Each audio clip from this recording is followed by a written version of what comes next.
My name is Leah Madsen, 30 years old, a senior auditor at a retirement fund company based in Omaha, Nebraska.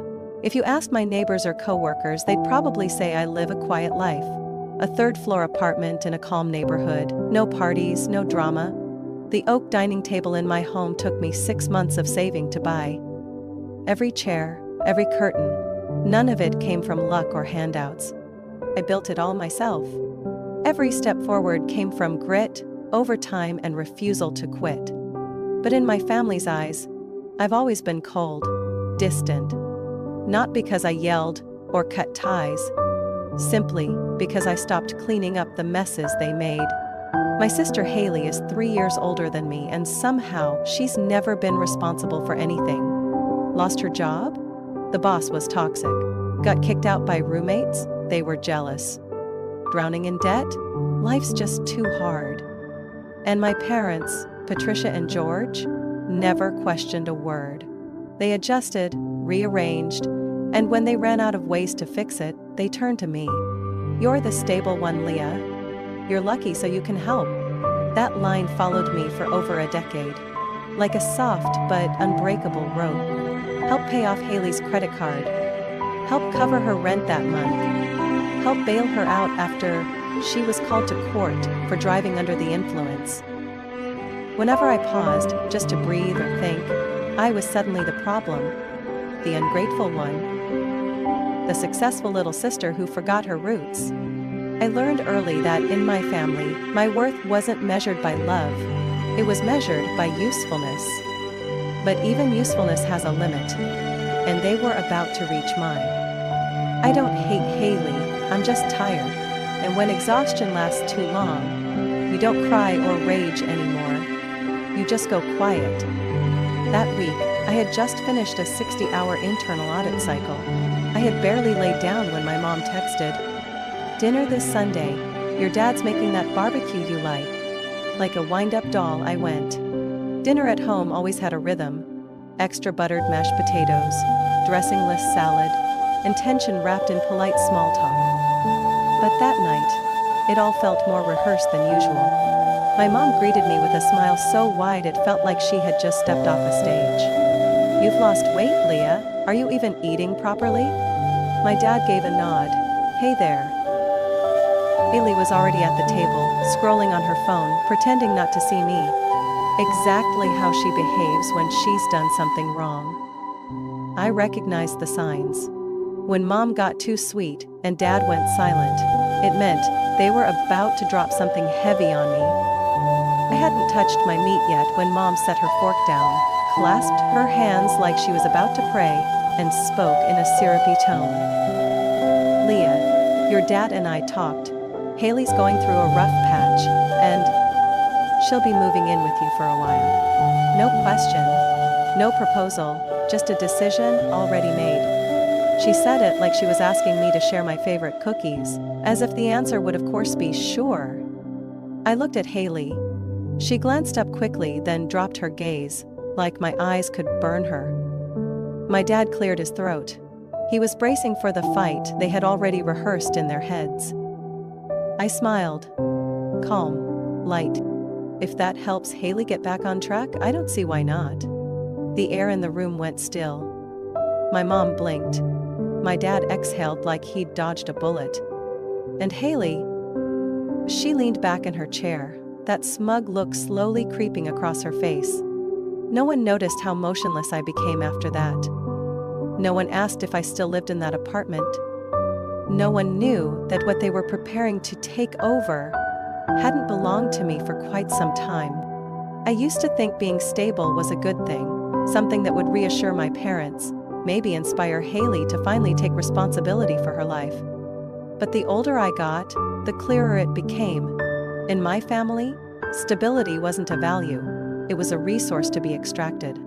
When I was 24, Haley got evicted for skipping 3 months of rent. My mom called me at 11 p.m. No greeting, no asking if I was busy, just a curt command. "Leah, your sister needs a place to stay for a few weeks." At the time, I had just been promoted and was living in a tiny loft apartment in Lincoln. It was so small that if I stretched out in the living room, my knees nearly hit the kitchen table. Still, I said yes. Haley showed up with 3 suitcases, an unannounced cat, and a storm of chaos. She stayed up until 2 or 3 a.m. every night blasting Netflix. She used my credit card to order food, then left empty containers all over the place. One day, I came home from work and found her trying on my clothes. My blouses stretched, the collars smelling like some unfamiliar perfume. When I gently brought it up, she laughed and called me a 30-year-old nun with no boyfriend.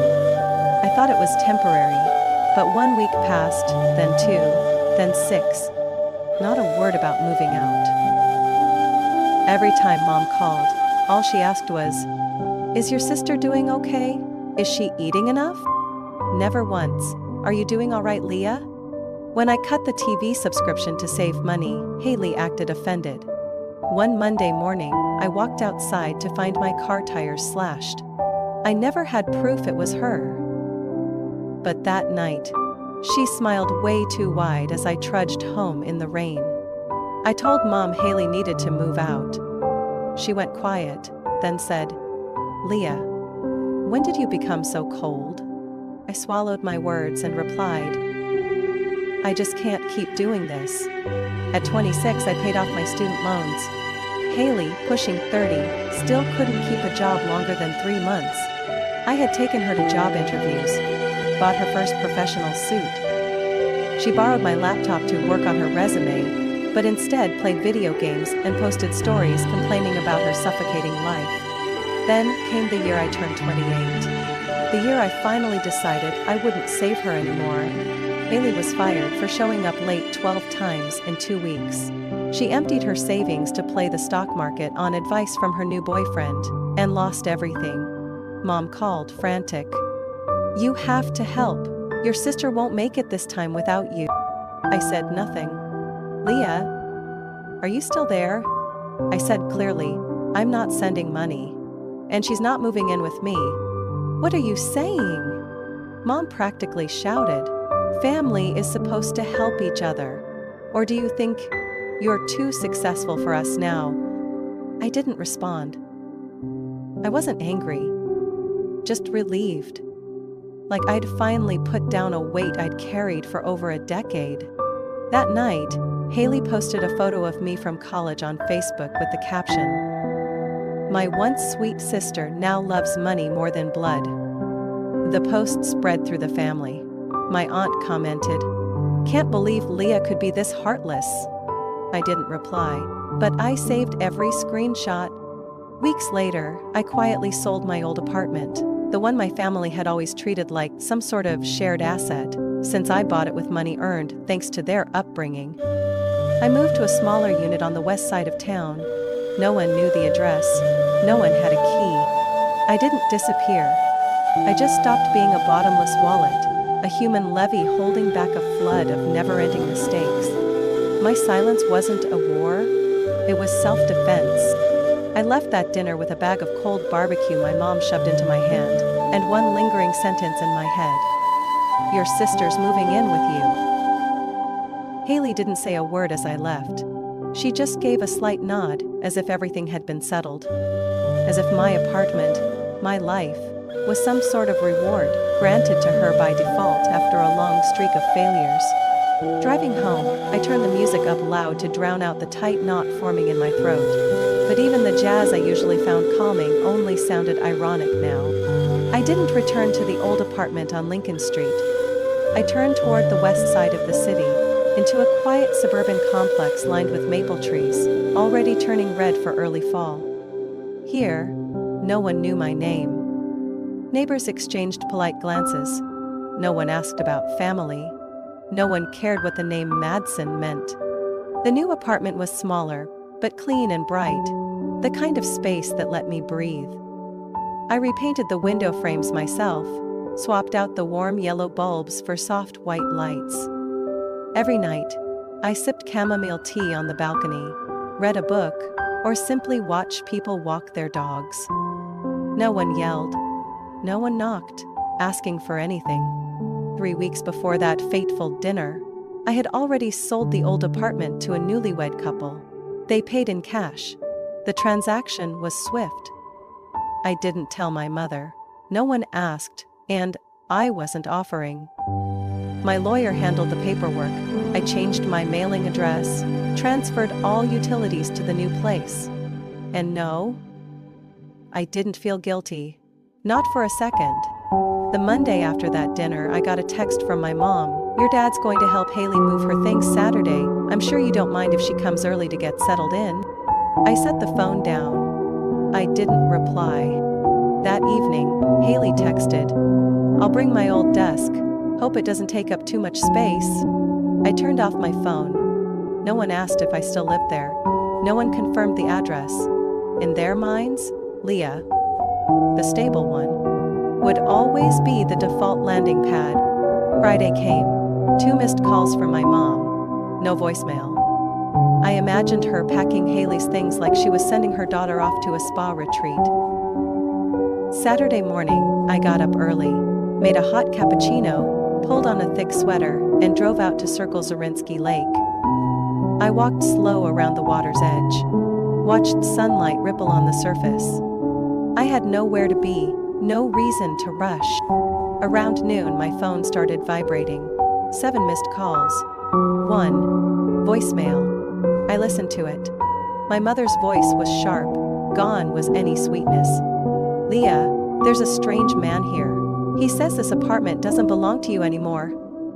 What kind of joke is this? In the background, I heard my dad curse. Haley yelled, "What?" I hung up. 5 minutes later, the phone rang again. This time, I picked up. "Leah, you sold the apartment?" my mom screamed. "You didn't tell anyone? You let a stranger live there and told your sister she could move in?" I kept my tone flat. "I never said she could move in there. You said, if it helps Haley." "I don't see why not," she shouted, reciting the words like she was reading an indictment. I smiled lightly. "Yeah? But I never said, where." I let the silence hang. On the other end, nothing. Like they'd just woken from a dream, where I always said yes. Then Haley screamed, "Where am I supposed to go now?" "Leah, I rearranged my entire life because of that damn agreement. You're not going to say anything?" I looked out at the lake. A duck glided smoothly across the water, calm and deliberate. I spoke softly. "I just didn't think someone would pack up their life and move into a place without confirming something as basic as whether it's still theirs." "You're truly selfish," my dad cut in. "We're your family, Leah. This is how you treat us?" I sighed. "I'm tired of being the only one acting like an adult in this family. If that makes me the bad guy, then fine." I hung up. That day, I didn't go home right away. I watched a movie alone, then had lunch at a quiet Italian place downtown. No more calls. No more messages. I wasn't born intending to carry my entire family, but somehow, I was pushed into that role before I ever learned how to say no. At 22, freshly graduated and starting my first job at a small accounting firm, Haley had already dropped out of school 3 times and was unemployed. One Monday morning, I got a tearful call from her. "Leah, I need a car to get to work. They said they'll hire me at the beauty store, but I need transportation. You know I've changed." She couldn't afford a car, so I signed for her. A 2010 Honda Civic, $340 a month. My name on the loan. Haley swore up and down she'd pay. "I just need help for the first 6 months. After that, I'll be stable." I foolishly believed her.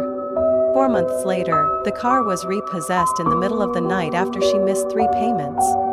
I had no idea until my credit score plummeted and the bank sent me a warning letter. Haley had already quit the job. The manager was too aggressive, she said. I confronted her. She shrugged. I didn't have the money. "You think I wanted this? You're being dramatic." I said nothing. I called the bank, negotiated a settlement. It took nearly a year to repair the credit damage. Haley never apologized. My mom simply sighed. "You're the responsible one, Leah. It's not like this ruined your life." At 25, my mom called crying. "Your dad's hours got cut, and we can't cover this month's mortgage." If we don't pay by the 15th, we'll get hit with penalties." I didn't ask questions. I wired $2,500 the next morning.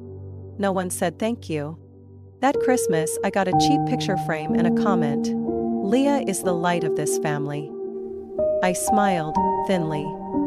A light they only switched on when the power went out. At 27, Haley was arrested for driving drunk after a party with her boyfriend. She called me in a panic. "Leah, I only had 2 drinks. The cops blew it out of proportion. You have to help me. You know I've got no one else." I hired a lawyer. $3,800. Then, silence. No calls, no thanks. When I finally asked about it, Haley said, "I thought you did it because I'm your sister. Didn't realize you were keeping score." I didn't respond. I just wrote it down, not to count, but to remember.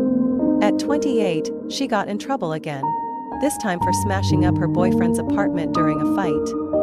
I refused to intervene. My mom called, furious. "Leah, you think you're better than everyone? Your sister's spiraling and all you care about is yourself." I gripped the phone. "No, Mom. I finally learned how to care about myself." That was the moment it all clicked.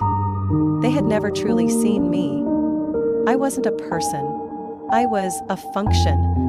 A smiling ATM. A fixer. Someone born to make things smoother. I remember having the flu so bad I couldn't stand, yet still submitted my reports on time. No one checked in. But when Haley once texted, "I'm hungry," my mom wired $200 and called 3 times.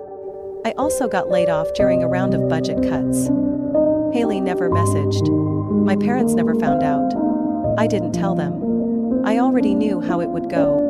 I started sorting memories like old closets, boxes of forgotten favors. Receipts I kept because I feared they'd come back asking for more. Screenshots of texts I reread, hoping to find even one thank you that never came. I started deleting expectations, one by one. No one is born to be the foundation for people who refuse to stand on their own. And I, Leah Madsen, took nearly 30 years to understand that. That night, I sat in my new apartment, warm lamplight reflecting off a cup of tea.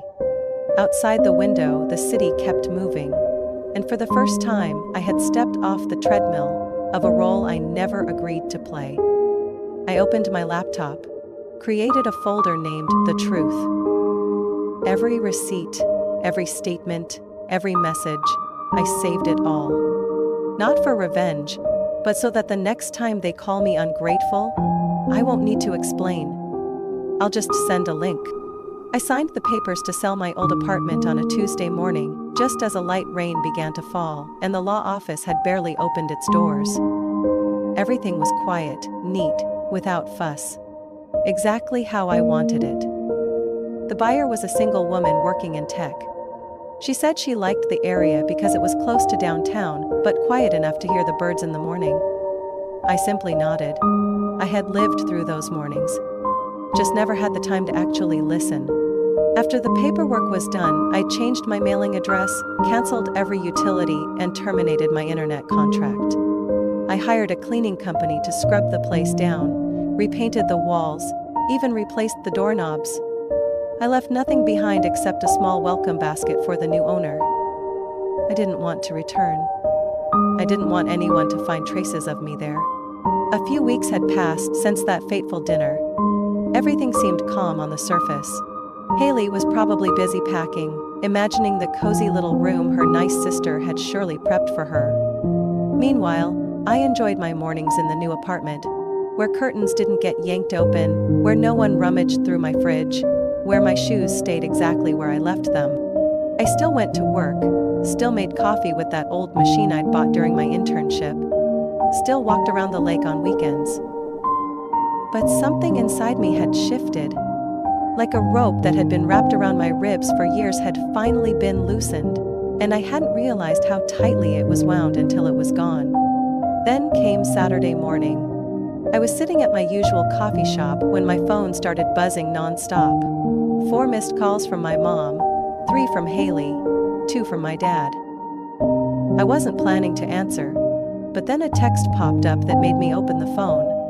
Leah, there's a black man in your apartment. He says you don't live here anymore. What the hell is going on?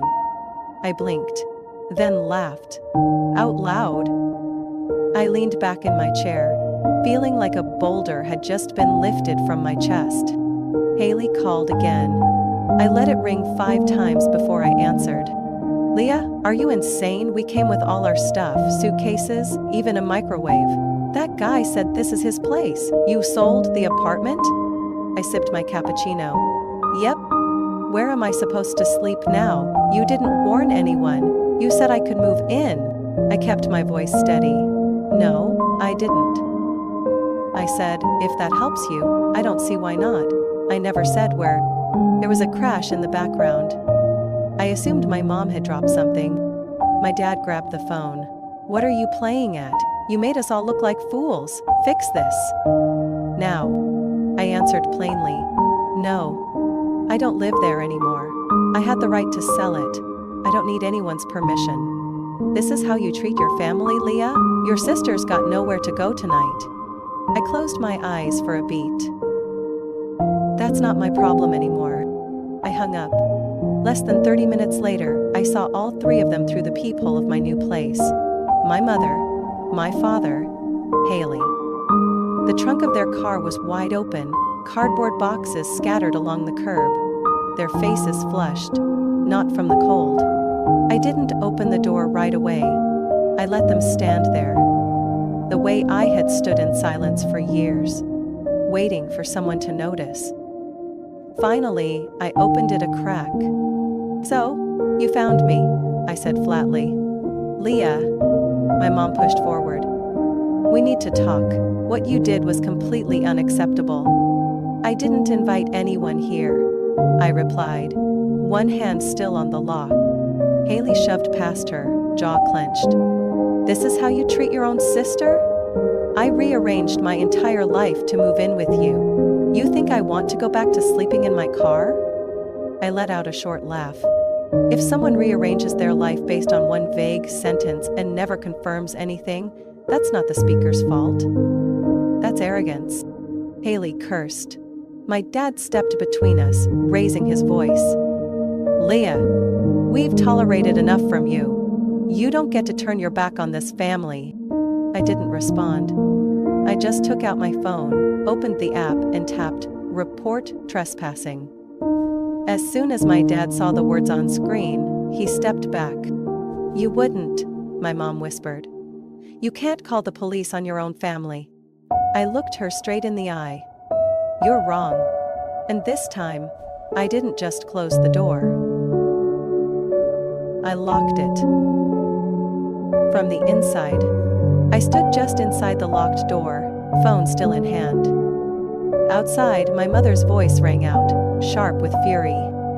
Leah, open this door right now. You're cutting off your entire family over some cheap apartment? I didn't respond. My eyes stayed on the screen, finger hovering over Report Trespassing. For 30 years, I'd lived this same one-sided script. They speak, I comply. They demand, I deliver. This time, I wasn't playing. Haley started banging on the door. What the hell are you doing? I brought all my stuff. You think I have anywhere else to go? Her voice was frantic. The sound of someone drowning, reaching out one last time to pull me under with her. I took a deep breath, turned toward the kitchen, and poured myself another cup of tea. The door shook behind me, but my hand didn't. I had prepared for this moment, not with weapons, not with schemes, but with clarity, the kind that cost you your youth to earn. Then the doorbell rang again. This time it was my father's voice, hoarse and bitter. We've had enough of your selfishness, Leah. You're not a kid anymore. Families don't work this way. You don't just cut people off. I turned and opened the door slightly, just enough to look them in the eyes. I'm not cutting anyone off, I said, my tone calm as ice. I'm drawing a boundary, and as always, none of you can accept that. My mother stepped forward, eyes blazing. A boundary? Families don't have boundaries, Leah. Your sister needs a place to stay. She's blood. You can't let her sleep in a car. I held her gaze without blinking. And what am I, Mom? Blood? Or just a default shelter for everyone else to wreck their lives in peace? Haley pushed forward, her face flushed with anger. You're doing this out of spite. I know it. You've always been jealous because I got more attention, and now that you've got money, you're kicking us out like strays, huh? I let out a quiet laugh, not loud, but enough to make all three of them flinch. Haley, no one is jealous of having maxed out credit cards, getting fired 3 times a year, and being over 30 while still mooching off your little sister. Her mouth fell open, but I raised a hand to stop her. I don't live in the old apartment anymore, and I never said you could move into this one. I said, if it helps you, I don't see why not. That was about a place I no longer owned. Leah? My father growled. I turned away, grabbed my phone and pressed the call button. What are you doing? My mother asked, her voice tight, scanning my face for something she didn't want to find. I lifted the phone to my ear. A female voice answered on the line. 911, what's your emergency? I spoke clearly. Yes, I have 3 individuals outside my apartment, yelling and attempting to force entry. They're not on my lease, they weren't invited, and they're disturbing the peace. I'd like to report a trespassing incident. Haley's eyes widened. You're calling the police on your own family? You've lost it. I didn't turn back. You're the one who dragged your belongings to a place you never confirmed. That's not on me. I gave the dispatcher my address. While I was speaking, my mother grabbed my father's arm, whispering something urgent. He shook his head, face burning red. Haley glared at me like she could burn the apartment down with her stare. I swear, Leah, I'll make sure everyone knows who you really are. The whole family, social media. I'll tell them everything. I looked at her, not angry, just tired. Say whatever you want. This time, I'll speak too, with receipts, contracts, and screenshots. I began to close the door. I'm not asking you to leave because I hate you, I said softly. I'm asking because I'm no longer your foundation. What kind of family only values sacrifice when it flows one way? Then I shut the door. Not to hide, but to live. The next morning, I woke up to 12 missed calls and 32 messages. 4 from my mom, 6 from Haley. The rest were from unknown numbers I hadn't saved. I didn't need to open them to know what they said. I sat up and pulled back the curtains. Morning light filled the room like nothing had changed, but I knew better. They were starting their counterattack. I opened my phone. Haley's message was at the top. Hope you're happy. Mom's sobbing because the neighbors are gossiping. Dad's so mad his blood pressure's spiking. What kind of person calls the cops on their own family? Scrolling down, I saw a screenshot of a public Facebook post from my mother. 3 paragraphs. Punctuation exploding with exclamation marks, peppered with crying emojis and broken hearts. Beside it, a photo of me as a child, grinning in a purple princess dress, sitting next to Haley. We raised 2 daughters, with all the love and sacrifice we had. But it breaks our hearts that one has become so cold and heartless, she'd kick her own sister out. Haley's not perfect, but she has a heart. Leah is no longer the daughter we once knew. Hundreds of likes, nearly 60 comments. Kids these days only think about themselves. Leah? Can't believe it. I met her at church. Thought she was one of the good ones. Family is about love, not choosing who's convenient. I didn't feel angry, just tired. I expected this. Haley couldn't handle silence. My mom had always loved dragging the public into private drama. They knew how to weaponize perception. But this time, I came prepared. I opened my laptop, clicked into the folder titled, The Truth. I dragged out every file. The car loan agreement, with my name on it. The bank transfer showing $2,500 sent to my parents in July 2021. The lawyer's invoice from Haley's DUI case with the note, Urgent, keep confidential for family. Next. Screenshots of texts from 3 years ago. Haley. I'll just stay a month. You know I'm trying, right? Haley. You're the most boring robot I've ever met. No one wants to live with someone like you. I didn't write a long caption, no rants. Just posted each screenshot with a short, calm line. I didn't abandon my family. I just stopped being an emotional and financial servant for people who never said thank you. 30 minutes later, the post had over 1,000 shares. A college friend commented, I remember when you skipped vacation because you said my sister's in trouble again. There's nothing wrong with knowing your limits. A coworker DM'd me. Good for you. Sometimes family are just strangers who drain you with more entitlement. I didn't respond to everyone. I didn't need validation. I just needed the truth out in the open. Haley didn't stay quiet for long. That night she posted a video on Instagram. Eyes red, voice hoarse. I'm not perfect, but I never thought my own sister would treat me like trash. She might have money and a career, but she'll never have real family. The video had a sad piano track and the caption, Betrayal comes from where you least expect it. I watched the video, expressionless. I used to believe family bonds were unbreakable, but reality taught me otherwise. Love has to be nurtured. It's not a default setting you get to keep, no matter how many times you exploit someone. The next day, I got an email from Aunt Judith, the only relative who ever asked, Are you okay? Instead of, Why did you do that to your sister? She wrote, Leah, I'm proud of you for standing up. Independence never grows from silence. They'll twist this every way to cast you as the villain. But you and I both know who carried this family without asking for praise. I sat still for a long moment.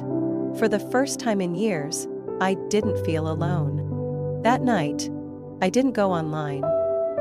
I placed my phone face down on the table, closed the laptop, unplugged the Wi-Fi.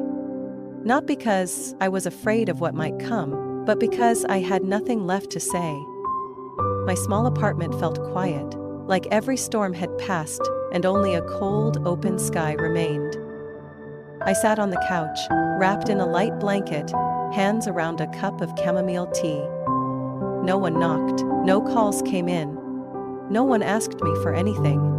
No one needed me to explain, and that was something I never thought I'd reach. I didn't feel like I had won. I didn't feel like I'd gotten revenge. There were no fireworks, no glory, no smug satisfaction, just relief. As if, after 3 decades of being the oxygen tank for people who refuse to breathe on their own, I had finally taken off the mask and walked out of the chamber. I used to think, if I stopped helping, they'd fall apart, and when they did, they'd take me down with them. Like I was part of their collapse. But no. They just pivoted to blame, performed their tragedy for an audience, and tried to reclaim the lead role in a story I never agreed to write with them. I'm not angry they didn't understand. Now I understand. It wasn't because they couldn't. It was because they never had to. When someone always says yes, even silence feels like betrayal. I stepped onto the balcony. The air was crisp, the wind dry, laced with the scent of pine from the row of homes behind mine. Below, someone walked their dog in a red jacket, dimly lit by a street lamp. Across the way, a window was cracked open and soft jazz drifted out, faint, delicate. I wondered how many moments like this I'd missed. All those times I was too busy bracing for someone else's storm. I looked up at the sky. No stars. But I didn't need light from out there. I had enough within me now. The next day, I canceled my old phone number and opened a new line, one only friends and trusted colleagues had. All emails from my mother and Haley went straight to an autocarbon folder. I didn't delete them, I just stopped reading. I signed up for a pottery class every Thursday. No one knew, no one asked. I quietly shaped a crooked little bowl with my own hands. Uneven, flawed, but mine. I also began jogging every Sunday morning. Through the Central Park, past homes I used to walk by without seeing, back when my mind was packed with deadlines, invoices, and crisis calls. I didn't tell anyone new about my past. Not out of shame, but because I no longer needed to prove anything. I used to be the good daughter, the thoughtful one, the one who always showed up when needed. But no one can survive that role forever. That role has no breaks, no rewrite, and an audience that assumes you'll never stop performing. I didn't walk away out of bitterness. I didn't build walls out of spite. I drew boundaries because I deserve air. I once thought I was lonely, but I wasn't. I just never had the chance to be truly alone. One time, while waiting in line for coffee, an older woman turned and smiled at me. She said, "Sweetheart, you look so peaceful. Like nothing's weighing on you." I just smiled. She didn't see the nights I stayed up until dawn, the swallowed messages, the tears I choked back after being blamed by the people who were supposed to love me. But now, I didn't need her to. Peace isn't given, it's built. Decision by decision. Every no. Every choice to stand up for yourself, even when the world turns its back. They might call me ungrateful, a cold sister, a bad daughter. But I know the truth. I didn't walk away from my family. I walked away from the role they refused to let me stop playing, the one that never got a day off. I made it to the end of a journey I never chose. And for the first time in my life, I don't need a dramatic finale. I just need to live. On my terms. No apologies. No explanations. No looking back. Leah's story is a powerful reminder that kindness should never become an endless obligation just because we're born into a family. Setting boundaries isn't betrayal, it's a form of survival when love is treated like an open credit line. In real life, if you constantly sacrifice just to keep the peace, remember, you don't have to lose yourself to be seen as good. Sometimes true freedom begins with one firm no. What do you think about Leah's decision? Was she being too harsh, or finally protecting herself after years of thankless giving? Share your thoughts below, and don't forget to follow the channel for more deep, real family stories.